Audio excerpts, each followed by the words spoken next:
This is day 289. Look in your own backyard. We are often looking over the fence for the next greatest thing. What are those people doing? What is going on over there? If I could just only live there, then life would be grand. These are common thoughts that we all have. We are always willing to look outward and far away for potential solutions, but never in our own backyard. Why? There's a classic folk tale told in many traditions that reflects on this concept. A friend of mine related a story to me from the Sufi tradition, an ancient sect of Islam, in which there was a common story found in various literature sources. There was a famous poet from that tradition named Rumi, who had a book called the Masnavi.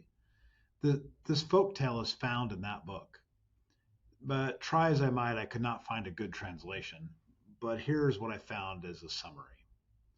A poor man in Baghdad dreams that if he goes to Cairo, he will find treasure buried under a specific bridge. He travels all the way to Cairo only to be arrested for acting suspiciously. When he tells the guard about his dream, the guard laughs and says, "You fool! I myself dreamt that the treasure was buried in the house of a poor man in Baghdad under a certain spot, but only a fool would go on such a journey based on a dream." The poor man realizes that the guard is describing his own house. He returns home, digs beneath his home, and finds the treasure. This is a theme that is repeated quite frequently in various ways. Rabbi Nachman of Breslov records a similar parable, or at least that is what I found by searching around. However, I was listening to The Alchemist by Paulo Coelho on Audible, and I heard the exact same parable in that book, repeated under slightly different circumstances. I started thinking about this parable, and then the thought just seemed so familiar to me, like I'd heard it before. And then I remembered, there is no place like home.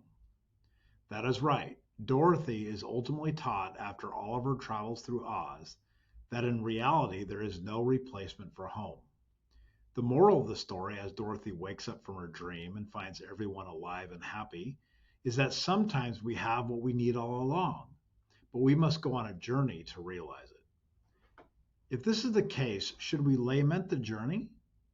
If we have everything we need to be successful right here in front of us, but only realize that is the case after taking a long and arduous journey, should we be upset with ourselves? The treasure was not found in Emerald City, the Great Pyramids of Egypt, or under a bridge in Prague, but rather the entire time sitting right here where we live in our own backyard. The journey then is not wasted, but perhaps it is essential. We often look outward because we are searching for clarity, meaning, or a sense of possibility. What we fail to realize that the outward search is a mirror for the inward one. The treasures we long for, truth, purpose, identity, even success, are often nearby, buried in the soil we know best. But we are not ready to see them until we have journeyed, questioned, and struggled. So perhaps the message is not to stop dreaming of faraway places or looking over fences, but rather to recognize that the answers we seek may already be here, waiting for us to return with new eyes, deeper understanding, and the willingness to dig. In the end, it is not the distance we travel, but the perspective we gain that leads us to the treasure.